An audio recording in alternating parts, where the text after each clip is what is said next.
চন্দনের কুকীর্তির কথা কমলিনীর কাছ থেকে জানতে পেরে অবাক হয়ে যায় চন্দন সহ সবাই। হ্যাঁ বন্ধুরা, এমনটাই দেখা যাবে। বিস্তারিত জানতে ভিডিওটিতে লাইক দিয়ে চ্যানেলটি সাবস্ক্রাইব করে দেখতে থাকুন। গল্পের শুরুতেই দেখা যায় বর্ষা ঠাম্মির শরীর টিপে দিচ্ছে, আর তখনই বড় ঠাম্মি ছোট ঠাম্মিকে বলে, হ্যাঁ রে লক্ষ্মী, চন্দ্র কোথায়? আর তখন ঠাম্মি বলে, কি জানি, বাবা ছেলে কি গুজর গুজর করলো আর কোথায় চলে গেল জানি, কিছু তো বলেও গেল না। আর তখনই দেখা যাবে নতুন এসে দাঁড়ায়, আর কমলিনী আসলে তখন ঠাম্মি বলে, হ্যাঁ গো বৌমা, মাংস রান্না করেছো? তখন কমলিনী বলে, হ্যাঁ মা করেছি। এরপর ঠাম্মি বলে, আমার ছেলেটা মাংস খেতে কতই না ভালোবাসতো, মনে আছে তোমার? আমার ছেলেটা মাংস অনেক পছন্দ করতো। তখন কমলিনী বলে, কেন মা, মাংস তো সবার জন্যই রান্না করেছি, শুধু যে আপনার ছেলে খেতে ভালোবাসে তা নয়, আমার ছেলে মেয়েগুলো না মাংস খেতে খুব ভালোবাসে। তখন ঠাম্মি বলে, আচ্ছা বৌমা, তুমি এরকম করে কেন কথা বলো? তুমি এমন করছো কেন? চন্দ্র ফিরে এসেছে, তোমার তো আনন্দের দিন, খুশিতে থাকার কথা, তোমার স্বামী ফিরে এসেছে, আর তুমি এরকম করে মুখটাকে কেন রেখেছো বলো? এরকম করে কেন সবসময় কথা বলো তো? তখন কমলিনী বলে, কেন মা, আমি তো খুশিই আছি, আপনারা সবাই আনন্দে আছেন, খুশিতে আছেন, আর আমি খুশি থাকবো না? এখানে আপনি আমার মন খারাপে কি দেখলেন? আমাকে মানে আমি তো কিছু ভুল বলিনি, আর তাছাড়া আপনার ছেলে ফিরে এসেছে, তাতে আমি কি করব? আমার তো কিছু করার নেই। তখন ঠাম্মি বলে, মানে কি বলছো তুমি? এরকমভাবে কেন কথা বলছো? আমার ছেলে ফিরে এসেছে বলে তোমার কি আনন্দ হচ্ছে না? তখন কমলিনী বলে, হ্যাঁ মা, আনন্দ হচ্ছে তো, আনন্দ হবে না কেন? এই যে আমি হাসছি। এই বলে তখন বর্ষা বলে, আজকে আনন্দের একটা দিন, এই যে বাবা ফিরে এসেছে, তারপর এই যে কত ভালো মন্দ রান্না হচ্ছে সবার জন্য। আমিও তো আমার বাপের বাড়ির সবাইকে বলেছি, লোকজনকে খবর দিয়ে দিয়েছি, তাদেরকে নিমন্ত্রণ করেছে, আমার শ্বশুরমশাই ফিরে এসেছে, বাবাও তো আসবে, বাবার সঙ্গে দেখা করতে চায়। তখন ঠাম্মি বলে, হ্যাঁ হ্যাঁ ভালো করেছো। আর তখন বলে, হ্যাঁ আমি তো ঠাম্মিকে জিজ্ঞাসা করি, আমার বাবা মাকে আসতে বলেছি, তারা তো আসবে। তখন কুর্চি বলে, যাও না বর্ষা, তাহলে তুমি গিয়ে রান্নাটা করো না, তোমার বাপের বাড়ির লোক আসবে। তখন বর্ষা বলে, হ্যাঁ আমি তো রান্না করতেই পারতাম, কিন্তু মামনির হাতের রান্না যা ভালো, আমি কি করব বলো তো?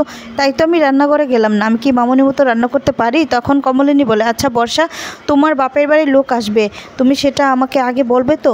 মানুষ আসলে বেশি করে রান্না করতে হয়, সেটা তো আমাকেই করতে হবে, তাহলে আগে বলোনি কেন? ঠাম্মি তো আর রান্নাটা করবে না যে ঠাম্মিকে বললে তোমার বাপের বাড়িতে খবর দিয়ে এসছো আসতে, আর তখন আসতে আমাকেই করতে হবে। আর তখন বলে, তাহলে তুমি কেন বললে না বলো তো? তখন বর্ষা বলে, আচ্ছা মামনি, তাহলে আমি ওনাদের না করে দিই। তখন কমলিনী বলে, না থাক, আর না করতে হবে না। অন্যদিকে দেখা যাবে রেশমি অনন্যাকে বলে, আরে এই বাড়িতে যা হচ্ছে কি বলবো, কমলিনী তো কিছুতেই রাজি হচ্ছে না যে ও সিঁদুর পরবে, বিয়ে করবে, কিছুতেই কিছু রাজি হচ্ছে না। কেন যে এরকম করছে সেটা তো বুঝতেই পারছি, এখন কি করার, নতুন দাকে তো আর ধরে রাখতে পারবো না, তাই না? আর তখন দেখা যাবে ডল বলে, আচ্ছা কি বলছো বলো তো? আর তখন দেখা যাবে রেশমি বলে, শোনো, এবার না নতুনদার সঙ্গে ডলের বিয়েটা দিতে হবে, বুঝতে পেরেছো অনন্যা দি? এবার কিন্তু তোমাকে এই ব্যবস্থাটা করতেই হবে। তখন অনন্যা বলে, হ্যাঁ হ্যাঁ, কদিন পরেই তো আবার রেজিস্ট্রি, তাই না? আর পলুটুর রেজিস্ট্রি, তার আগেই আমি ব্যাপারটা নিয়ে শেষ করতে চাই। আর তখন দেখা যাবে বলতে থাকে যে কোন ব্যাপারটা? অনন্যা তখন বলে, কি যে বলিস না, তোর আর নতুনের বিয়েটা আমি দিয়ে ছাড়বো। তখন ডল বলে, আচ্ছা আমার কি আত্মসম্মান বোধ নেই? আমি কি যে কাউকে মালা পরাতে পারবো না দিদিভাই? আমারও তো আত্মসম্মান বোধ আছে। আর তখন অনন্য বলে, কেন এই কথা বলছিস বলতো, কেন এই কথা বলছিস? নতুনের জন্য তোর থেকে ভালো মেয়ে আর কি হবে বল? আর নতুনও তোর জন্য ভালো। এখন তো কমলিনী তার থাকবে না, তাই না? ওই বাড়ি থেকে বেরিয়ে আসবে, নিশ্চয়ই বেরিয়ে যেতে হবে, যেহেতু কমলিনীর স্বামী ফিরে এসেছে, ওখান থেকে বেরিয়ে যেতে হবে। তাহলে তো সঙ্গী দরকার, একা একা মানুষ তো থাকতে পারে না। তখন ডল বলে, শোনো, কমলিনীদের যদি নতুনদাকে গিয়ে বলে যে ও এই বিয়েটা করতে চায় না, তো চন্দ্রর সঙ্গে থাকতে চায় না, তাহলে কিন্তু নতুনদা সেটা মেনে নেবে, আর নতুনদা রাজিও হয়ে যাবে ওর সাথে থাকতে। তখন অনন্যা বলে, না না, এই কথাটা তুই একবারও বলবি না, একবারও না। তখন রেশমি বলে, না না, এরকম হলে তো ভূমিকম্প শুরু হয়ে যাবে, আমাদেরও তো সমাজ বলতে কিছু আছে, তাই না? তখন বলে, তোমরা যে কি বলো না, এখন তো মানুষের চাওয়া পাওয়াটাই অনেক কিছু। আর তখন অনন্যাকে রেশমি বলতে থাকে, না না এরকমটা হতে দিলে চলবে না রেশমিদি, তুমি কিছু নতুনদা যেন বিয়েটা তাড়াতাড়ি হয়ে যায়। এই বাড়িতে তো আর থাকতে পারবে না, তোমাদের বাড়িতে না থাকলেও তাহলে একটা মানুষের তো দরকার। উনি যদি অসুস্থ হন তাহলে ওনার খাবার দাবারের তো একটা নিয়ন্ত্রণ আছে, তাই না? আর তখন দেখা যাবে অনন্যা বলে যে রেশমিদি তুমি কিছু করো না, তোমার উপর সব ভার দিয়ে দিলাম, তুমি কিছু করো। আর তখন ওদিকে দেখা যাবে মিঠি কমলিনীকে বলে, মা তোমার শরীর কি ঠিক আছে? না হলে আমি তোমার সাথে কাজ করছি। আর তখন কমলিনী বলতে থাকে, না না আমার কাজ আমি করব, আমার শরীর ঠিক আছে। তখন স্বামী বলে, তাহলে বৌমা তুমি এমনটা কেন করছো? তোমার স্বামী ফিরে এসেছে, তুমি কি খুশি হওনি? তখন কমলিনী বলে, মাসিমা আপনার সবাই খুশি আসেন তাতেই হবে, আমার উপর জোর করে কিছু চাপাতে যাবেন না, সেটাই হবে আমার জন্য ভালো। আর তখন স্বামী বলে, কেন বৌমা এরকম কথা কেন বলছো? তখন কমলিনী বলে, কি কথা বলছি মা, আমি যতদিন এই বাড়িতে আছি ততদিন আমি তো কাজ করব, তারপর কি করলো সেটা আমার দেখার বিষয় নেই। তখন বড় স্বামী বলে, কেন বৌমা তুমি কি বাড়ি থেকে চলে যাবে নাকি? আর তখন এই কথা শুনে অবাক হয়ে যায় সবাই। তারপর বড় স্বামী বলে, আচ্ছা বৌমা তুমি এরকমটা কেন বলছো বলো তো?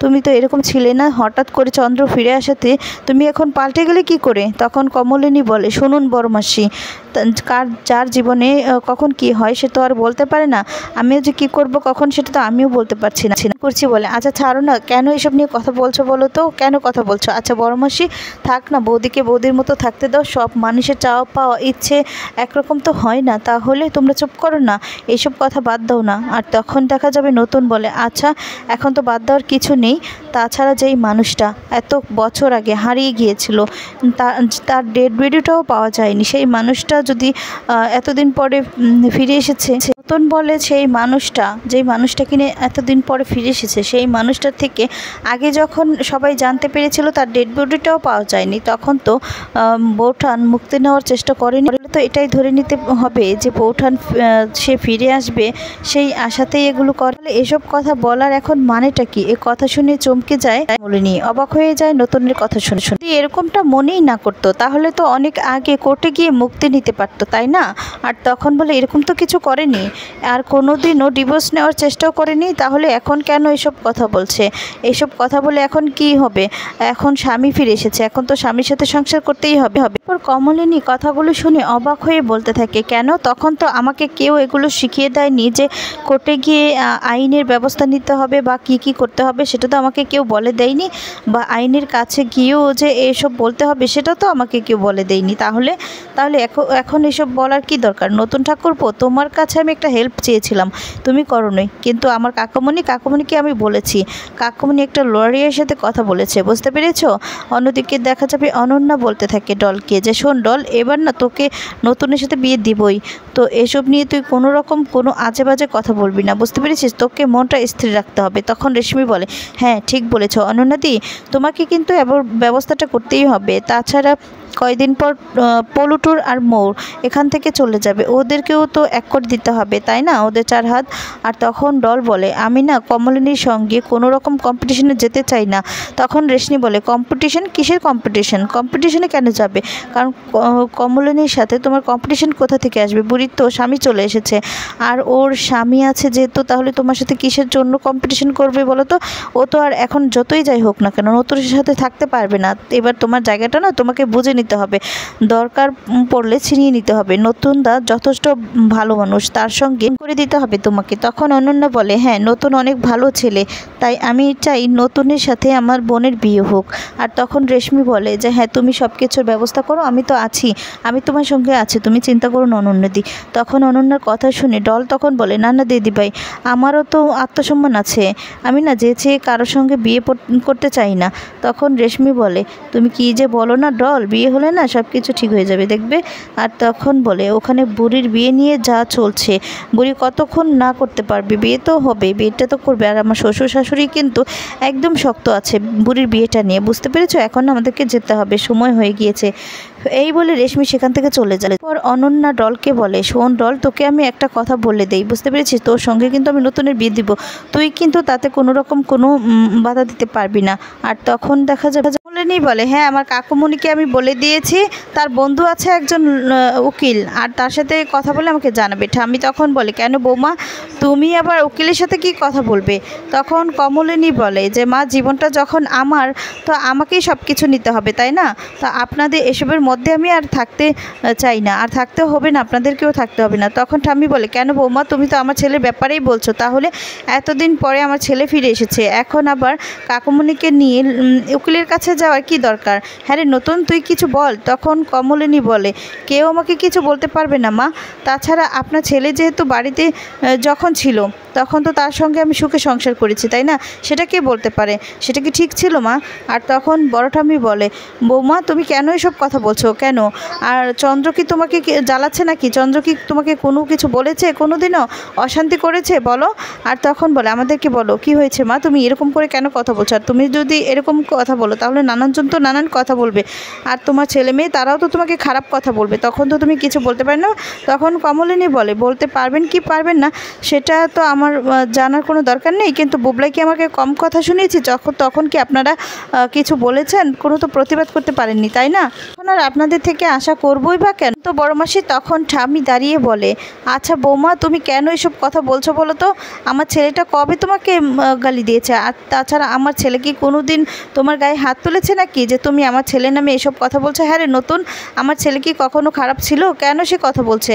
আর তখন নতুন বলে, দেখো মাসি, আমি কি তো আর কিছু বলতে পারবো না, কারণ তোমার ছেলে কেমন সেটা তো কি করে বলবো সে কেমন? আর তখন কমলিনী বলে, হ্যাঁ কাউকে কিছু জানতে হবে না, আমি এখন কিছু বলতে চাই না যে আপনার ছেলে কেমন মানুষ ছিল। হ্যাঁ আপনার ছেলে আপনার কাছে ফিরে এসেছে, এটাই অনেক। আর আমার সঙ্গে আগে সে কি করেছে না করেছে সেটা সবার সামনে বলে আপনার ছেলেকে আমি ছোট করতে চাই না, তাছাড়া আমার ছেলে মেয়ের কাছেও ছোট হয়ে যাবে আপনার ছেলে। আর তখন দেখা যাবে মিঠি বলে, আচ্ছা কাকিমা তুমি ঠিক করো না, এবার তুমি একটু শান্ত হও, তোমার ওপর কি কাকাবাবু কোনো অত্যাচার করতো? বলো না, বলো। আর তখন কমলিনী বলে, না সেসব কথা আমি এখন বলতে পারবো না, আমি মরে গেলেও সেসব কথা বলবো না, তাই প্লিজ এসব কথা নিয়ে আমাকে কেউ জোর করবে না। তখন ঠাম্মি বলে, এই কথাগুলো যখন তুমি এখানে বলতেই পারবে না তাহলে এসব কথা বলার মানেটা কি বড় বৌমা? তুমি যখন এই কথাগুলো বলবেই না তাহলে সবার সামনে কেন এই কথাগুলো বলছো? ছেলে মেয়েদের সামনে, ছেলে মেয়েদের কাছে তো এমনিতেই খারাপ হয়ে যাচ্ছে, তাই না? ছেলেদের মেয়েদের মনে তো এমনিতেই কৌতূহল ঢুকবে। আর তখন দেখা যায় বলে, আচ্ছা মা, বাবা কি তোমার উপর অত্যাচার করতো? তখন কমলিনী বলে, না মিঠিল মা, তোমাদের এসব কথাবার্তা জানার কোনো প্রয়োজন নেই, আমি যখন বলেছি আমি কিছু বলবো না তো আমি কিছু বলবো না। তখন ঠাম্মি বলে, দেখো বৌমা তুমি কিন্তু বড্ড বাড়াবাড়ি করছো, আমার ছেলের নামে তুমি এইসব কথা বলতে পারো না, একদম না। তখন বড় ঠাম্মি বলে, হ্যাঁ বৌমা তুমি কিন্তু এসব কথা বলতে পারো না, তুমি কেন এসব কথা বলো? আমাদের ছেলেটা কতদিন পর ফিরে এসেছে, তুমি কোথায় খুশি হবে তা নয়, তুমি এসব কথা বলছো? তখন কমলিনী বলে, কেন মা, আপনারা তো খুশি আছেন তাই না, আপনারা খুশি থাকলেই চলবে, আমার কোনোদিনও ভালো মন্দর কোনো খোঁজ নিয়েছেন? নেননি। তুমি গায়ে হাত দিলে যে মার দেওয়া হবে সেটা কিন্তু নয়, এমনি কিন্তু অনেক অশান্তি হয়েছে।